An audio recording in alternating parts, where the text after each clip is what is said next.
Hello, I'm Sean Finnegan, and you are listening to Restitutio, a podcast to get you thinking about biblical and historical Christianity, to inspire you to follow Christ, and to convict you to lead a consecrated life.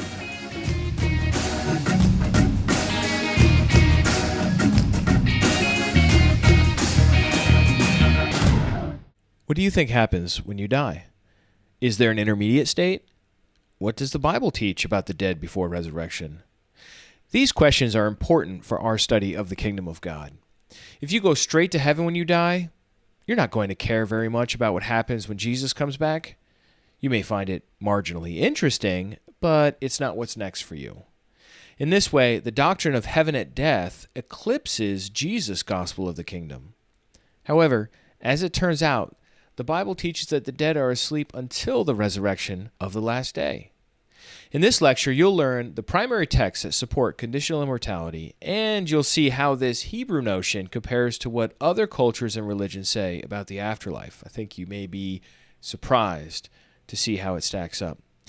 This is Lecture 6 of the Kingdom of God class, originally taught at the Atlanta Bible College. To take this class for credit, please contact ABC so you can do the work necessary for a grade. Here now is Podcast 97, The Sleep of the Dead. Lecture 6, The Sleep of the Dead. I want to cover just ever so quickly a little bit of vocabulary with you. There are two main words we use to talk about anthropology, what humans are made of. One, or especially the soul, one is natural immortality, and the other is conditional immortality. Natural immortality is the belief that the soul is immortal by nature. The soul is just immortal, or humans, or whatever part of the human is immortal by nature. That's natural immortality. Conditional immortality is that immortality depends on a condition, right? And so within Christianity, we say resurrection is the condition on which you gain immortality. So that's the idea that immortality is gained or based on a condition.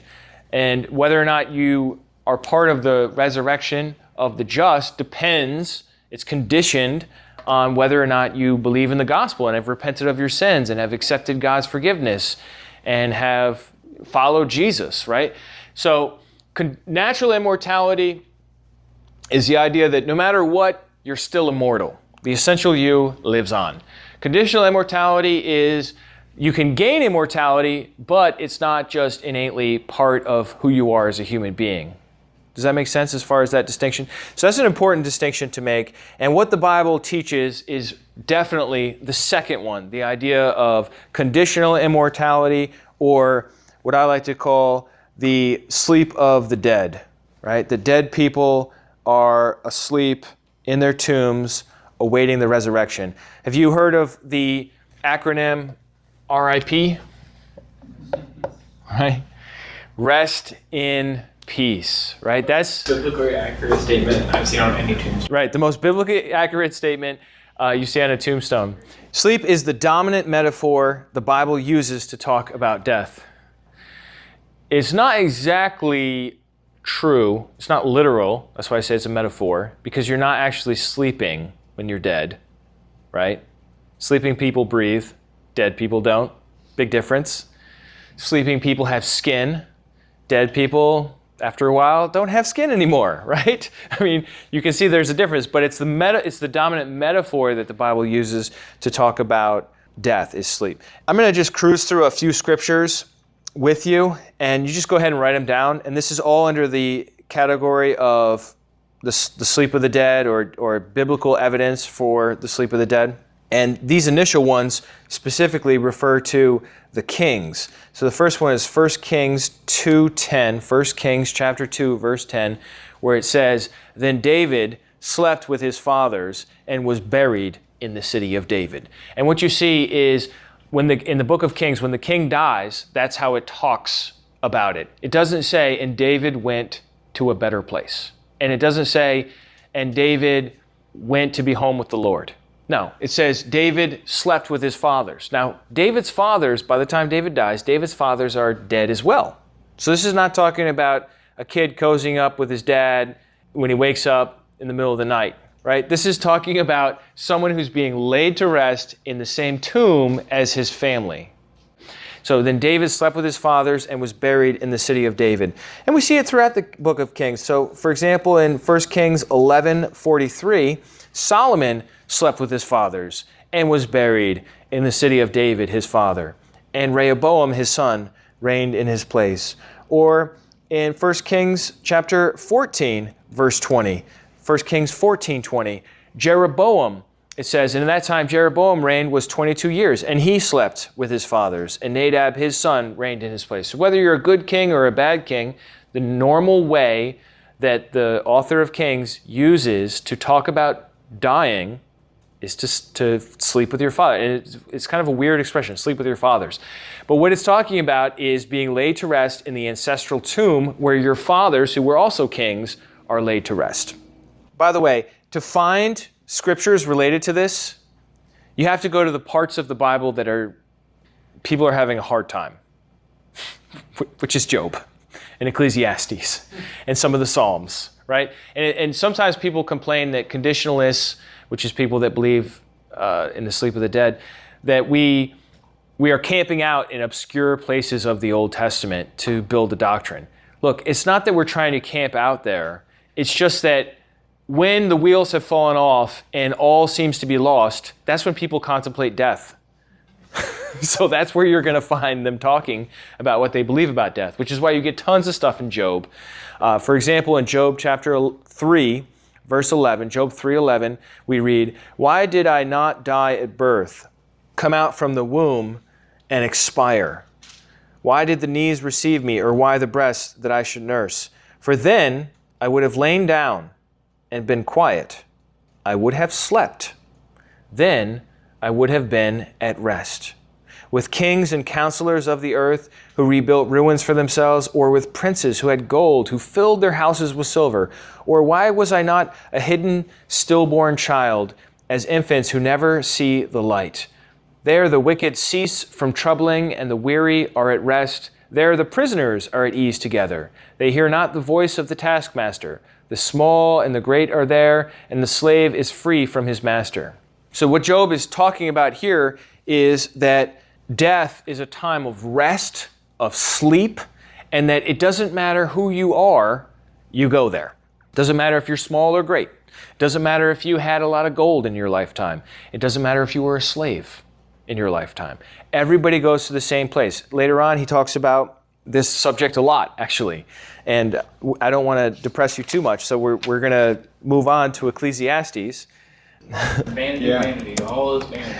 And Ecclesiastes is a very depressing book. It's somebody that is searching for meaning under the sun and noticing that apart from God, hey, everything does kind of fall apart. And sometimes the race is not to the swift.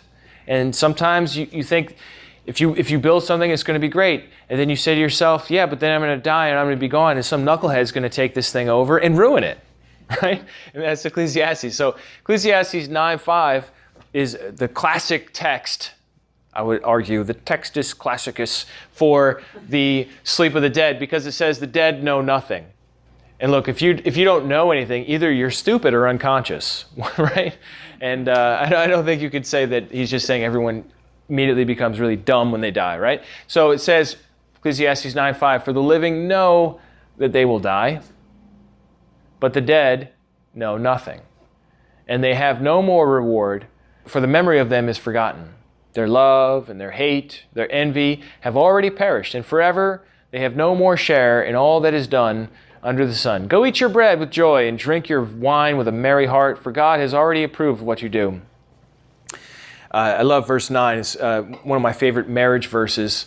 "Enjoy life with the wife whom you love, all the days of your vain life that he has given you under the sun, because that is your portion in life and in your toil at which you toil under the sun." It's like, look, enjoy your wife, because that's like basically all you get, in this pathetic, terrible life that we have. Right. So the big one there was Ecclesiastes 9:5, but then maybe even a bigger one is verse 10. And this is just such a great one to use if you ever become a boss of some sort and you need to motivate employees, especially if they're Christian. Ecclesiastes 9:10 says, "Whatever your hand finds to do, do it with all your might. For there is no work or thought or knowledge or wisdom in Sheol to which you are going." Sheol, of course, is just the Hebrew word for the grave. And translators are a little dodgy about that because they don't want to admit that fact. So they just translate it Sheol, which is not an English word. But anytime you see a non-English word in your Bible, you should say, translator's job is to translate. They did not translate this word. Something's going on, right? And sometimes that's just because they don't know what to do. And other times there's a doctrinal controversy going on. And that's what I would say is going on here with Sheol, because they know it means the grave. They know. But anyhow, the point is, whatever you do, do with all your might, because there's no work, no thought, no knowledge, no wisdom in the grave. Look, if you're in the grave, there's nothing happening. That's the point of Ecclesiastes 9:10. Very powerful verse. Very powerful. And I've got some more for you too, as you might suspect. Psalm 6:5 is another one. We'll start in verse 4. Psalm 6:4 says, "Turn, O Lord, deliver my life." See, now these are the Psalms where things are going wrong and the person feels like they're going to die. So that's why they're talking about death, right? So here we have one of these. "Deliver my life. Save me for the sake of your steadfast love. For in death there is no remembrance of you. In Sheol, who will give you praise?" I love that prayer strategy. The psalmist is saying, look, God, if you let me die, I can't praise you anymore. It's kind of an interesting way of trying to get God to do what you want, right? Like, God, don't let me die. In Sheol, nobody can give you praise. Like, if I'm dead, like, you're not going to get anything out of me. So save me. Yeah. But you know what? David's heart. He was a man after God's own heart. Yeah. He just loved him so much. Yeah. He was probably thinking, even though I will die and not know that, I will miss doing this. I will miss praising you. Yeah. That's probably a better perspective on it. Thank you. I don't know. It happens. How about this one? This is Psalm 13:3. "Consider and answer me, O Lord my God. Light up my eyes, lest I sleep the sleep of death. Lest my enemies say, I have prevailed over him. Lest my foes rejoice because I am shaken. But I have trusted in your chesed," right? Your steadfast love. "My heart shall rejoice in your salvation."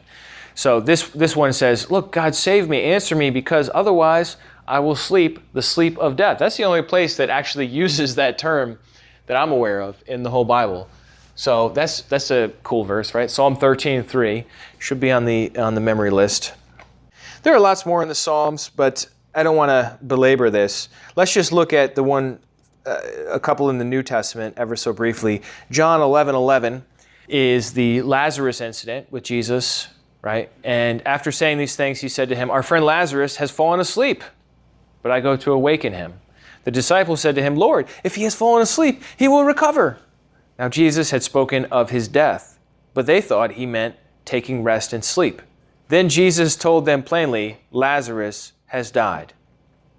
And so here we have Jesus himself, who is talking about death, but using the metaphor of sleep. Right? So Jesus did this himself. And I don't think Jesus was trying to be difficult here. He was just talking. And they just misunderstood it. So he clarified it. It wasn't a big deal. Acts 2:29 is another one. This is the day of Pentecost where Peter is preaching. And he says, "Brothers, I may say to you with confidence about the patriarch David that he both died and was buried, and his tomb is with us to this day." So look, David has died and was buried, and his tomb is with us to this day. And then we look in verse 34 where it says, "For David did not ascend into the heavens." Yeah, I mean, that's a pretty strong statement there, isn't it? So David died and was buried, and his tomb is with us to this day, but yet he did not ascend into the heavens. David is awaiting the resurrection in the grave. That's what the Bible teaches. Or we find, like when Stephen's about to die, in Acts chapter 7, verse 60, he says, falling to his knees, he cried out with a loud voice, "Lord, do not hold this sin against them." And when he had said this, he fell asleep. and he recovered from his wounds and he preached the gospel. No, he died. This is a scene where he's getting stoned, right? And before the last rock hit him, he prayed for his persecutors, and then he died. Death is like time travel. You guys know what I mean by that? Yeah, boom, next thing you know, Jesus is back. Yeah. How about Elijah and Moses? Elijah and Moses. What about Moses? Where they saw That because when Jesus, Oh, the transfiguration? Yeah, I think that was a vision. That was a vision that they saw. they are died. Yeah, I believe so, yeah. There's actually a good verse in Hebrews, I think it's Hebrews 11, which lists all these different famous people, and then says these all died in faith, not having received the promises. Yeah, it's Hebrews 11:39. Yeah. So death is like time travel. You fall asleep in the car, and you wake up a couple hours later, and it's like, boom, you're instantly there, right? That's what sleep is like, time travel. Or if you ever have surgery, you get knocked out, the next moment, it's like an hour later, and you have no recollection of what happened there, right? There are two perspectives of death. From one point of view, think about David for a moment. From one point of view, David waited in the grave 3,000 years. Let's say Jesus came back and did the resurrection today. Okay? David would have been in the grave for 3,000 years. That's a really long time. That's one perspective of thinking about death. From another perspective, though, from David's perspective, the moment he dies, he instantaneously goes from his last breath to the resurrection. So in the end, resurrection is the key to immortality. Resurrection is the way out. It's the activator. From the perspective of the dead person, there's no awareness in the grave. So you do perceive it as instantaneous, which is awesome. If you think about it, like that's such a great way to do it. I think God knows what he's doing. Daniel 12:2 is such an important verse. These are just, so we looked at death, right? So now let's look at resurrection. So I just want to cover 1, 2, 3 verses on this subject. Daniel 12:2 is the first one up, and it says, "And many of those who sleep in the dust of the earth shall awake." I guess that assumes they're asleep, doesn't it? Right? Let me say it again. "And many of those who sleep in the dust of the earth shall awake, some to everlasting life, and some to shame and everlasting contempt. And those who are wise will shine like the brightness of the sky above, and those who turn many to righteousness like the stars forever and ever." I think that's a metaphor. I don't think you're actually going to glow. But some Christians have thought that we are just going to be orbs of glowing light, which I don't think really fits with the rest of the Bible. This is another one that we've looked at several times already. Sometimes there's a little overlap here, but Jesus says, this is very similar to Daniel 12:2. Jesus says, "Many of those who are in the tombs will hear his voice and come out, those who have done good to the resurrection of life, and those who have done evil to the resurrection of judgment." Right? Or even you can even think of like just John 3:16, right?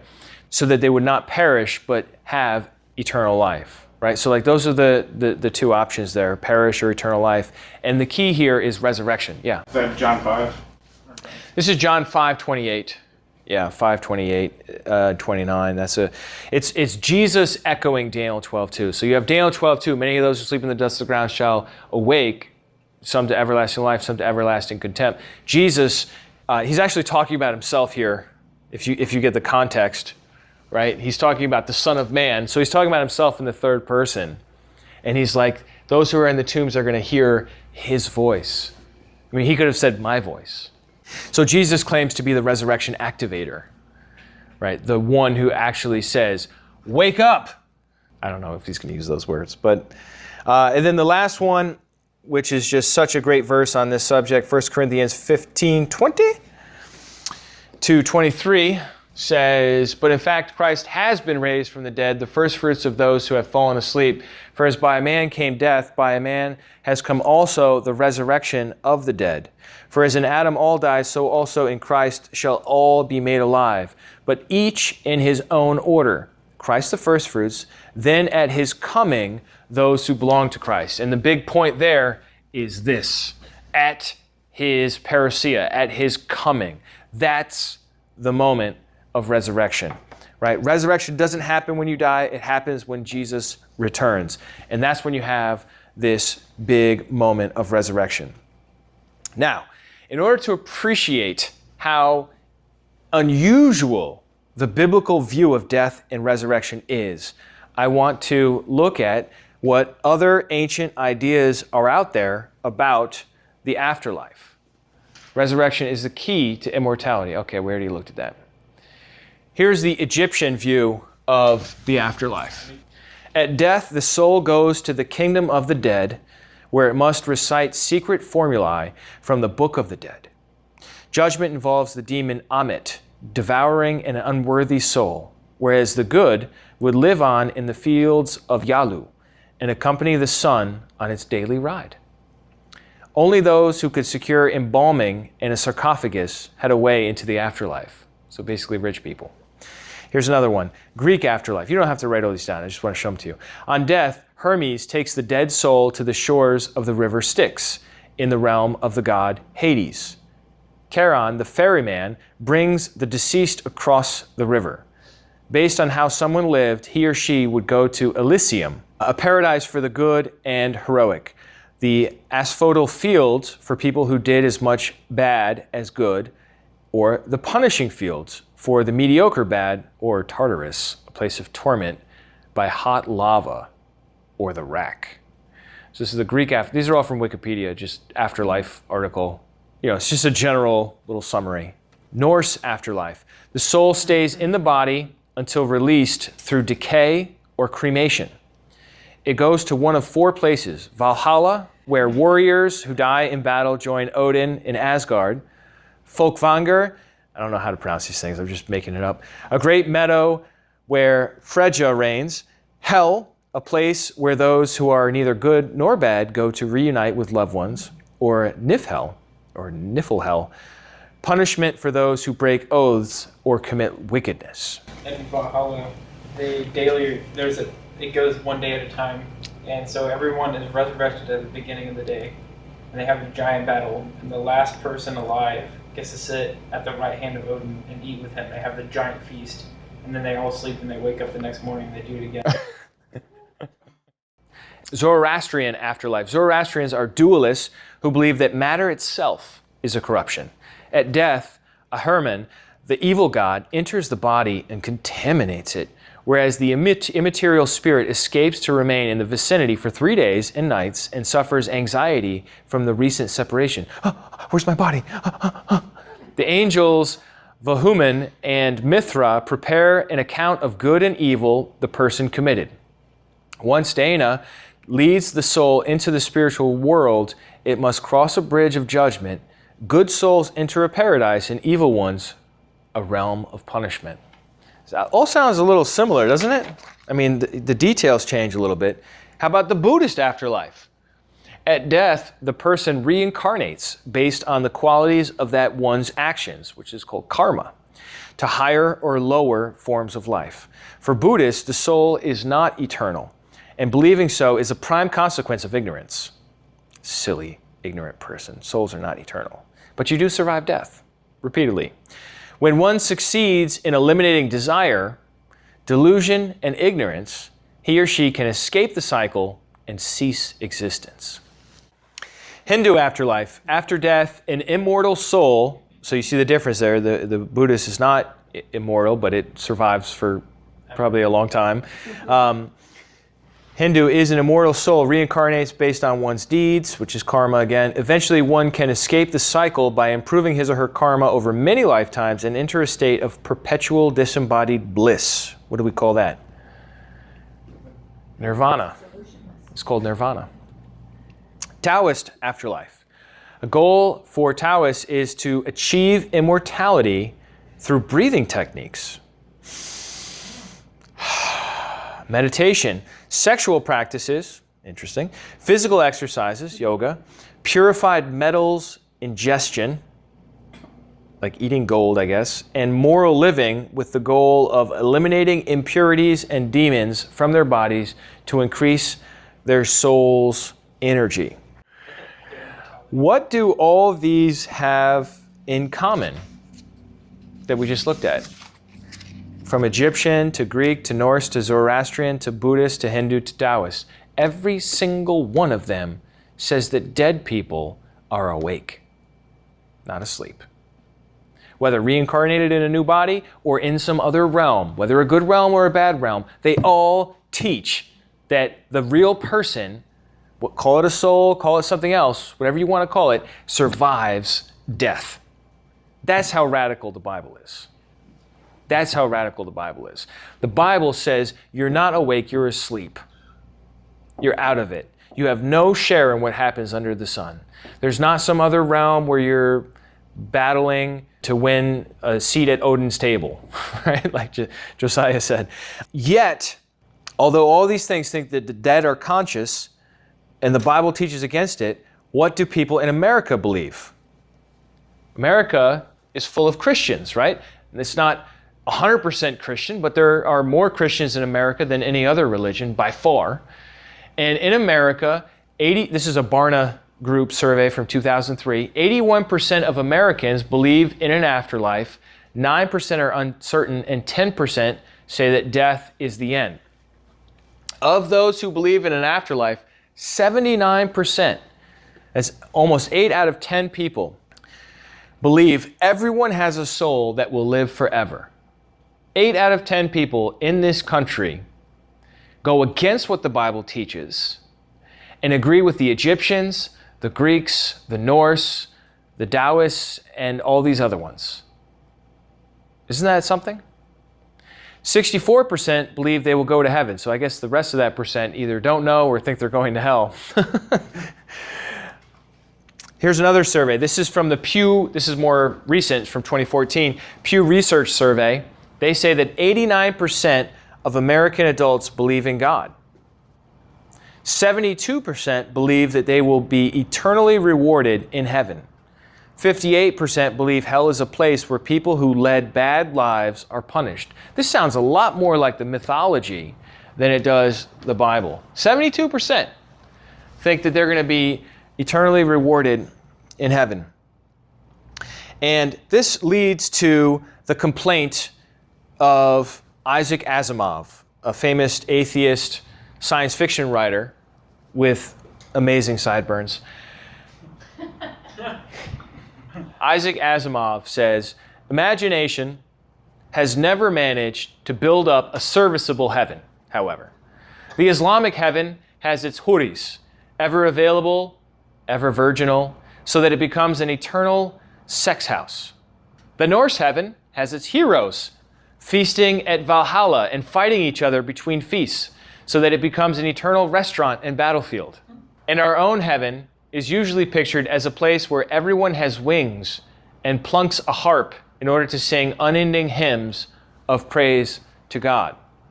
What human being with a modicum of intelligence could stand any of such heavens, or the others that people have invented for very long? Where is there a heaven with an opportunity for reading, for writing, for exploring, for interesting conversation, for scientific investigation? I'd never heard of one. Have you read John Milton's Paradise Lost? If you read John Milton's Paradise Lost, you will find that his heaven is described as an eternal sing-along of praise to God. It is no wonder that 1/3 of the angels rebelled when they were cast down in hell. When they were cast down in hell, they engaged in intellectual exercises. Read the poem if you don't believe me. And I believe that hell or not, they were better off. Better off in hell than heaven, because in heaven you're just sitting there singing forever. He goes on, when I read it, I sympathize strongly with Milton's Satan and considered him the hero of the epic, whether Milton intended that or not. But what is my belief? Since I am an atheist and do not believe that either God or Satan, heaven or hell exists, I can only suppose that when I die, there will only be an eternity of nothingness to follow. After all, the universe existed for 15 billion years before I was born, and whatever I may be survived it all in nothingness. That's kind of a contradictory statement, because you don't survive if you don't exist. Anyhow, people may well ask if this isn't a bleak and hopeless belief. How can I live with the specter of nothingness hanging over my head?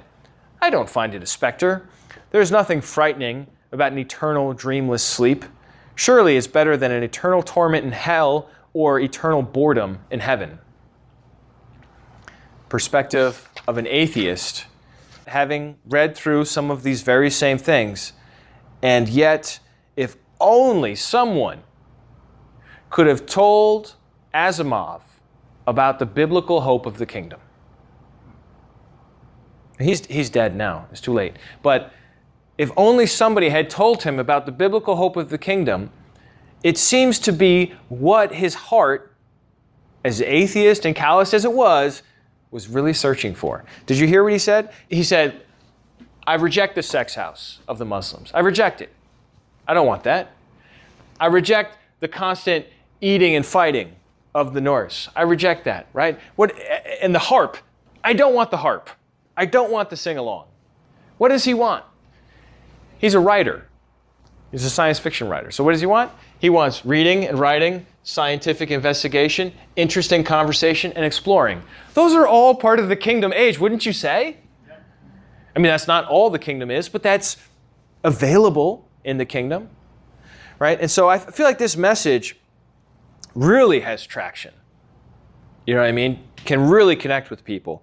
And we don't want to collapse into paganism and the mythology. I don't think it's for no reason that all of these world religions think dead people are somehow alive somewhere else. Was it not Satan in the garden that said originally, you will not die? Right? This lie has been spun out generation after generation and culture after culture. And people, I mean, look, you lose a loved one, it's hard. It's hard to face the finality of that. You want to say, well, they're not really dead. You know what we call that? Denial. That's what denial is. Denial is saying the opposite of what's obviously true. And so the hope is resurrection. It's not that they're still alive, whispering to you, rearranging the cloudy shape of the cream in your coffee to send you a message. Okay? That's not what is happening there. So as far as Christianity is concerned, we can see from the Bible that it originally teaches the sleep of the dead. We can see that. I showed you like a bazillion verses, and I have a bazillion more if you weren't convinced, believe me. I restrained myself. How did Christianity get from the biblical background of Judaism to believing in heaven and hell? There's a lot to that story, but one of the main parts relates to this ancient Greek philosopher named Plato. No relation to the substance children play with. Plato wrote a famous book that I will probably quote a couple of times. It's called the Phaedo. All right, Phaedo. That's Plato. Plato wrote a lot of books, but Plato's Phaedo is a book where he talks about death, and he attempts to, well, he doesn't attempt, he builds a case for the immortality of the soul. I'm big into primary sources. Like, rather than read what a textbook says about what Plato says, let's just read straight from Plato. All right? I mean, we're not going to read it in the Greek because that's just painful. Trust me. Read it in the English, but it's still the primary source. And so this is a story that Plato wrote about his master. Plato's master is Socrates, the great philosopher of Athens. And Socrates had been convicted of a capital crime and sentenced to die by taking a poison called hemlock. Phaedo is the story of the last conversations with Socrates before he takes the poison. And then it talks about what it's like when he does actually take the poison, and then it ends when he dies. Okay, so it's sort of like, right, his last moments before he has to face death.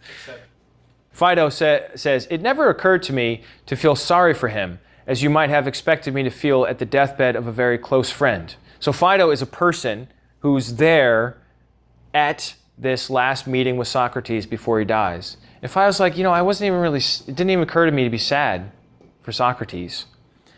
The man actually seemed quite happy, Echecrates, both in his manner and what he said. He met his death so fearlessly and nobly. Ordinarily, people seem not to realize that those who really apply themselves in the right way to philosophy are directly and of their own accord preparing themselves for dying and death. If this is true, and they have actually been looking forward to death all their lives, it would of course be absurd to be troubled when the thing comes for which they have so long been preparing and looking forward. So their perspective is that philosophy is actually kind of like practicing death, because what you're doing is you're isolating your mind from your body and you're contemplating deeply while ignoring the external world. It's like, think of it like more like meditation than like writing notes down, right? What you're doing is you're cogitating. Your brain's wheels are spinning as you're trying to imagine what the universe is really like, or the nature of beauty or justice. This is Socrates. Do we believe that there is such a thing as death? That's what Socrates asks. Most certainly, said Simmias in reply. Socrates. Is it simply the release of the soul from the body? Is death nothing more or less than this, the separate condition of the body by itself when it is released from the soul, and the separate condition by itself of the soul when released from the body? Is death anything else than this?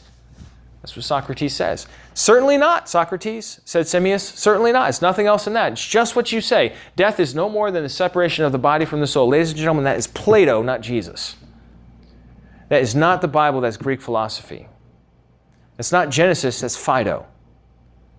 Right? Surely the soul can reason best when it is free of all distractions, such as hearing or sight or pain or pleasure of any kind. That is, when it leaves the body to its own devices, becomes as isolated as possible, and strives for reality while avoiding as much physical contact and association as it can. That is so.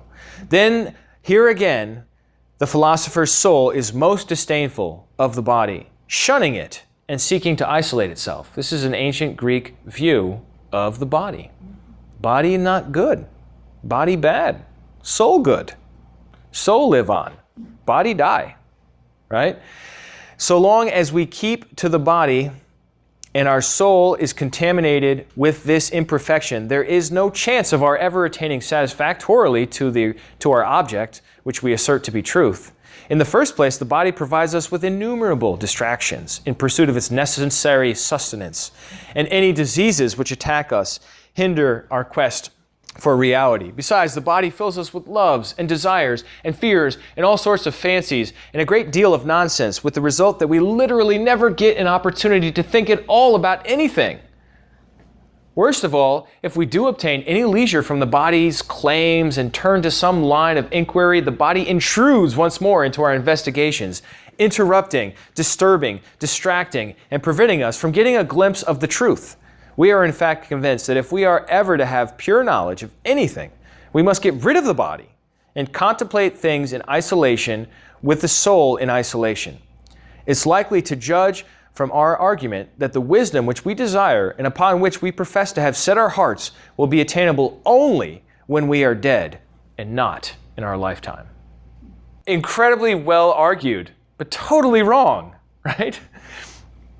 Now, contrast that for a moment with creation theology. God carefully crafts, he bends down, so to speak, to breathe the breath of life into our nostrils. And we became a living being, right? A living soul. And God says, it was good, it was good, it was good. He fills paradise with fruit, and he says, have kids, which involves reproduction, which is a bodily activity, right? I mean, Plato's outraged by all of that. I mean, you can't, maybe this is overstating a little bit, but I don't see how you can be any more opposite than the Greek mindset that says the soul should escape the body so it can actually get some philosophizing done, and the Hebrew mindset, which is like envisioning the future as wine and steak and laughter and rejoicing around a table together, right? I mean, these are very different things. One is isolationist, individualistic, just like trying to figure out stuff, contemplative. And the other is a dinner party, right? Right, with friends and family.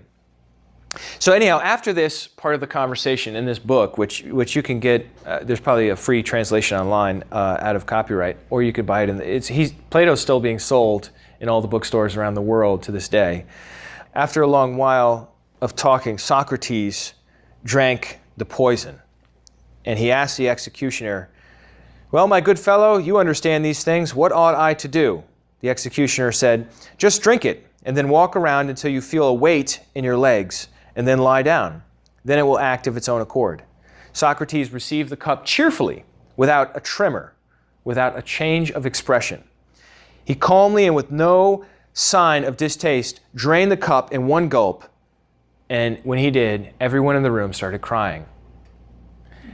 At which point Socrates got angry and sent them out. "How dare you cry at my funeral? Calm yourselves." This is what he said. "Calm yourselves and be brave." And so he walks around until his legs grow heavy. And then he lay down, and soon the poison reached its way up his body until it got to his heart. And his last words are, "Crito, we ought to offer a rooster to Asclepius. See to it, and don't forget." And he died. Now, consider for a moment Jesus.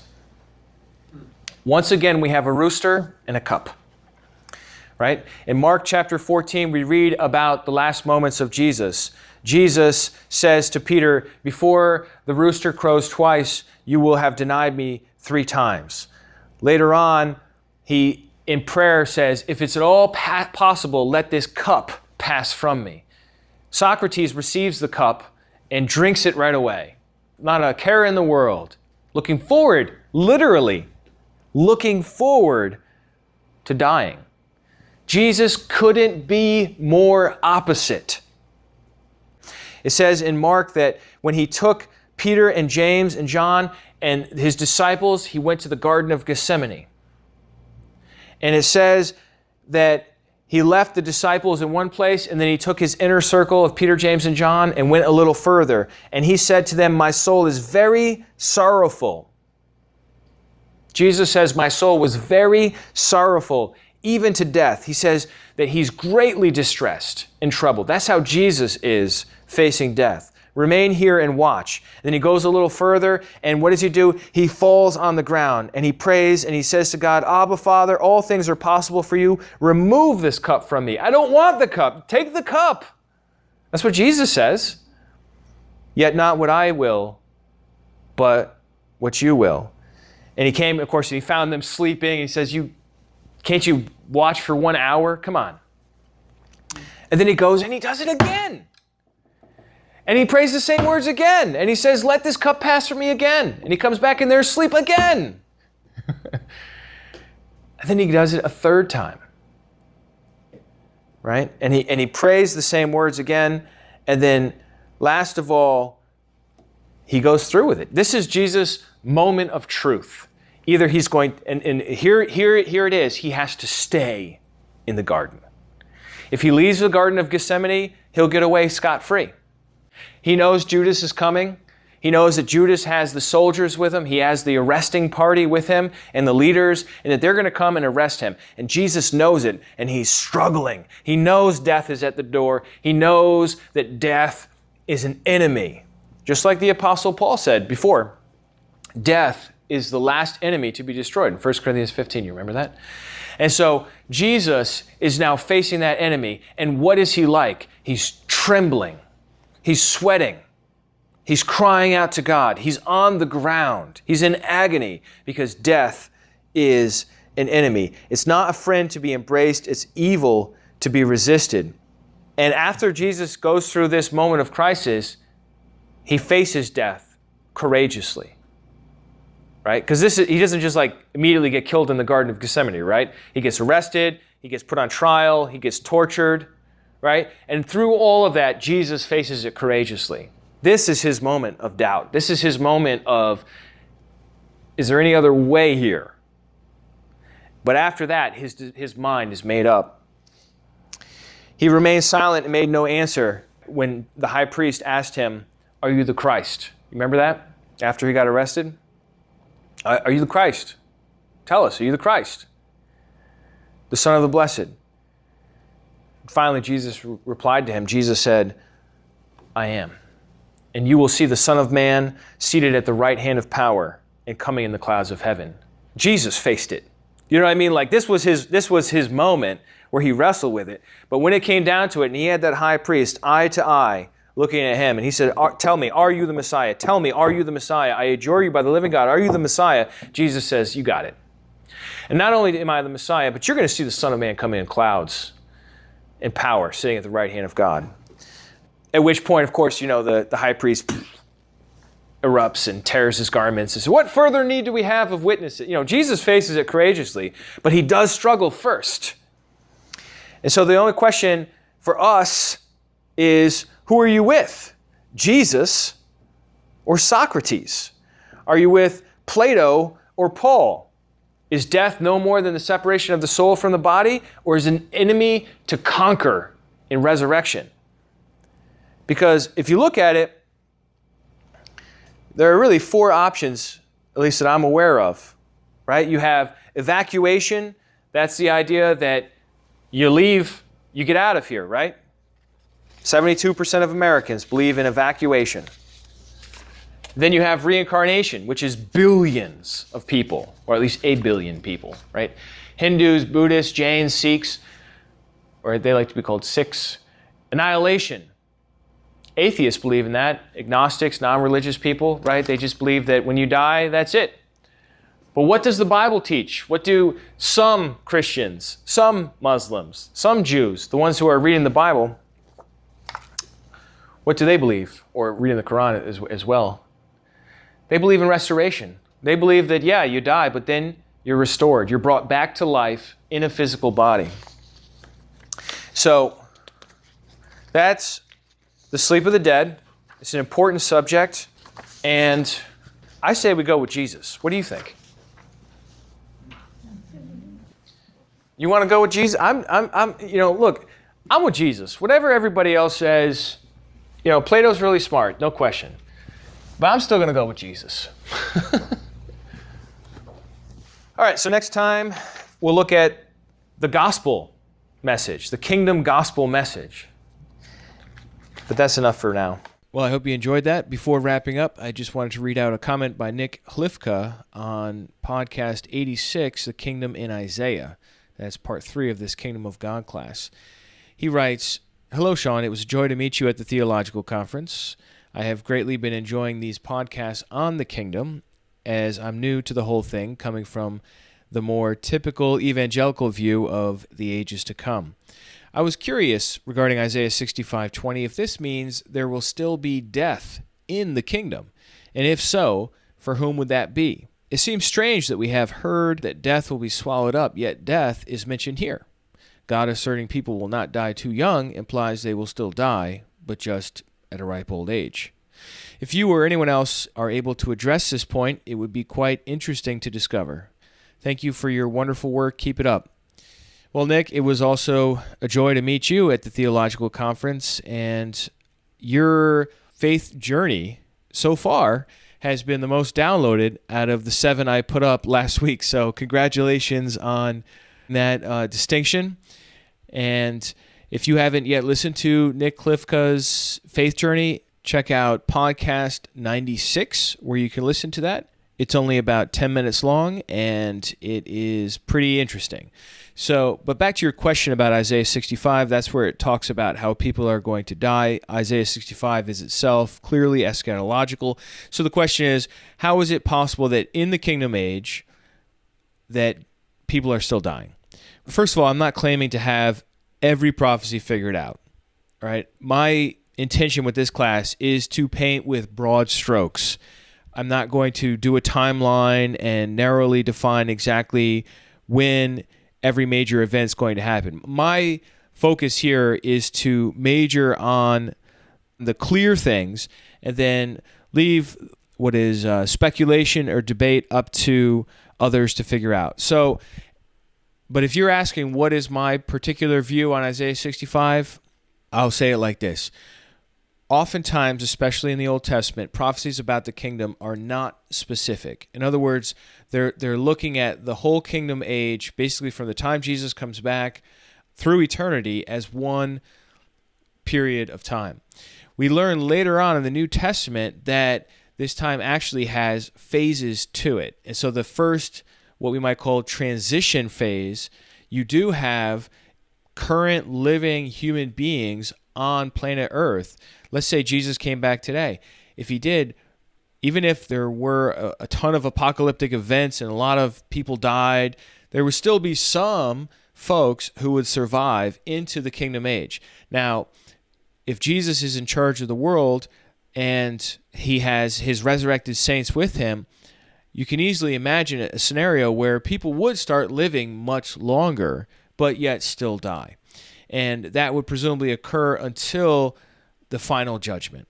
And so I don't know if that scenario makes sense to you, but we see in Revelation 20, for example, the mention of the millennium. I know people have different views on the millennium, but one view is to say that that millennium is this transitionary period that lasts for 1,000 years where basically Jesus and the saints are getting the world ready for God to come down and to live among us and for his name to be in our foreheads and for us to see him face to face like it was in the Garden of Eden. And so you would have still people living and dying during that period. If you have a different point of view on this subject, please write in. Come on over to restitutio.org and check out podcast 86 and add your voice to the conversation. Also, I wanted to invite all of you who are able to come to Living Hope's Kingdom Fest. This is our biggest event of the year. Usually we have about 200 folks that come in from all over the place to upstate New York. We're right outside of Albany, and attend this end of the summer weekend. It's September 8th to the 10th, and you can get more information about it at lhim.org. That's Living Hope International Ministries, lhim.org. And I highly encourage you that if you're a Restitutio listener, that you come to our Kingdom Fest weekend. It's going to be a super time. The theme this year is Yahweh, there is no other, based on Isaiah 45:5, where it says, I am Yahweh and there is no other. Besides me, there is no God. So that's going to be awesome. We're going to have a bunch of Bible teachings, some praise music. We're going to eat our meals together. We'll have a little time off in the afternoon on Saturday for some recreation or rest, whatever your preference is. And then Sunday we'll have a normal service here at Living Hope. So if you are interested in getting together with other like-minded believers, this would be a great time to do it. It's just one weekend. And we also have some workshop topics that are optional as well for the afternoon, including Christian sexual ethics, experiencing God, financial stewardship, and working with people with addiction. So those are 4 workshop topics that you could pick from and attend as well. So I hope to see you there. If you want more information, go to lhim.org. And on the sidebar, just click on Kingdom Fest and you can register online, pay with a credit card, or you can register over the phone by giving us a call at 518-785-8888. All right, so I hope to see some of you folks there. I know a bunch of you are ready to go to this event every year, but if you haven't been, I think it would be really cool to meet up. Stay tuned for Sunday, where I have an exclusive interview with Sir Anthony Buzzer, where he talks about his life, as well as how he sees the future of the movement. So stay tuned for that, and remember, the truth has nothing to fear.